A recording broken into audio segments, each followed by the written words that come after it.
नाजरीन, आपका मऊ में खैर मकदम है। मैं हूं नौशाद अंसारी। आदाब नाजरीन, बीजेपी छोड़कर सपा में शामिल होना दारा सिंह चौहान को भारी पड़ गया।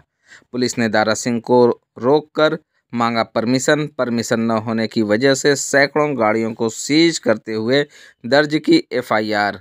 सरकार के इशारे पर जिला इंतजामिया और पुलिस कर रही है काम। यह हम नहीं कह रहे हैं, बल्कि खुद दारा सिंह चौहान ने प्रेस कॉन्फ्रेंस के दौरान लगाए पुलिस पर इल्ज़ाम। उन्होंने मजीद कहा कि जिस तरह से बिना बुलाए इतनी शॉर्ट नोटिस पे समाजवादी पार्टी के सपोर्टरों के साथ आम आवाम का जो तूफान खड़ा था, उससे बौखलाकर उत्तर प्रदेश सरकार के इशारे पर यहाँ की ज़िला इंतज़ामिया और पुलिस ने सैकड़ों गाड़ियों को सीज किया, एफआईआर किया और बैरियर लगाकर रोकने की साजिश की और पूरे ज़िले को पीएसी की छावनी बना दी। मैं उसकी पुरजोर अल्फाज में मजम्मत करता हूँ। आप चाहे जितनी भी केस दर्ज कर लो, रोक लगा लो, जनता रुकने वाली नहीं है। सरकार बदल कर ही दम लेगी। खबरों के मुताबिक रियासत उत्तर प्रदेश के साबिक काबीना वजीर दारा सिंह चौहान बीजेपी छोड़कर सपा की रुकनीत अख्तियार करने के बाद पहली मर्तबा मऊ आमद पर सपा वर्करों ने उनका गुलपोशी करते हुए ज़बरदस्त इस्तकबाल और खैर मकदम किया। पार्टी दफ्तर पर पहुंचने के बाद उन्होंने प्रेस कॉन्फ्रेंस को खिताब किया। उन्होंने कहा कि लोगों का सैलाब जिस तरह से ज़िले के बॉर्डर पर उमड़ा था, उससे वाज़ह हो गया कि यह महज मऊ ज़िले में ही नहीं बल्कि उत्तर प्रदेश के कोने कोने में जो तूफ़ान खड़ा है, यह साफ इशारा है कि आने वाले दिनों में समाजवादी पार्टी की 2/3 अक्सरियत से सरकार बनने वाली है।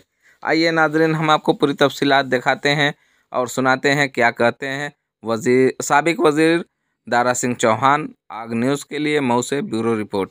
सर, आज सपा में आने के बाद आज आपका मऊ में प्रथम आगमन है, क्या कहेंगे, कैसा लग रहा है और क्या देखिए, सबसे पहले तो मैं समाजवादी पार्टी के राष्ट्रीय अध्यक्ष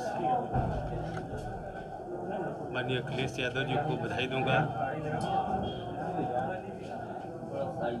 जिनके स्नेह के बाद मुझे समाजवादी पार्टी में शामिल होने के बाद यहाँ आने का अवसर मिला है। माननीय राष्ट्रीय अध्यक्ष जी को मैं इस बात के लिए बधाई दूंगा कि जितना भरोसा किया है माननीय अखिलेश यादव जी ने घोसी की जनता पर और मऊ के लोगों पर, मैं इसके लिए भी उन्हें बधाई देना चाहता हूँ। और आज हम सभी लोग जानते हैं कि जिस तरीके से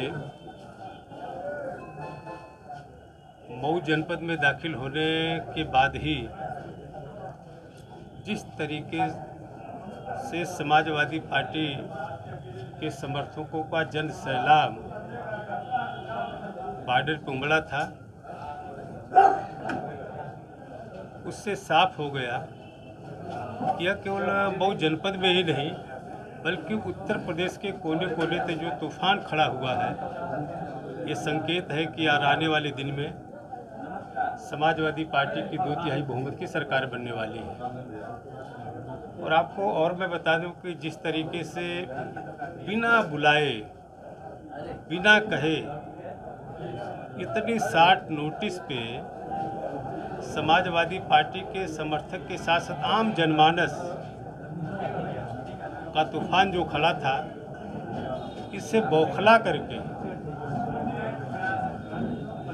उत्तर प्रदेश सरकार के इशारे पर यहाँ का शासन प्रशासन ने जिस तरीके से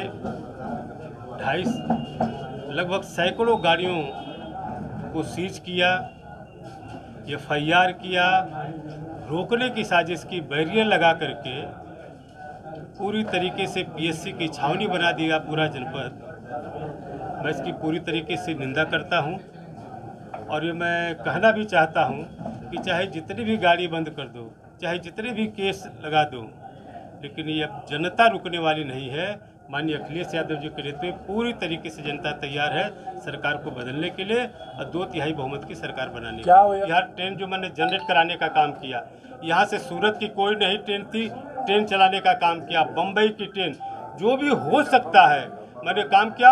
और आने वाले दिन में अगर उत्तर प्रदेश में अगर मगर की तो बातें रही, पूरा विश्वास तूफान चल रहा है, कोई रुकने वाला नहीं है। बनेवा जो भी हो सकता है, चाहे बिजली, आपने देखा होगा कि 300 यूनिट बिजली फ्री देने का काम हमारी सरकार के बनने के बाद ये व्यवस्था की जाएगी। जिस तरीके से आज गांव का गरीब जिसको 150 से लेकर 500 बिजली का बिल आना चाहिए, आज 50,000 की पर्ची लेकर के आज हाइडल का चक्कर काट रहा है। इसके बाद उनको चक्कर नहीं काटना पड़ेगा। जिस तरीके से आउटसोर्स दे करके आज ऐसे नौजवानों को उनको पूरी तरीके से रोजगार से वंचित करने की साजिश है। बड़े पैमाने से रोजगार की समस्या हल हो जाएगी। आज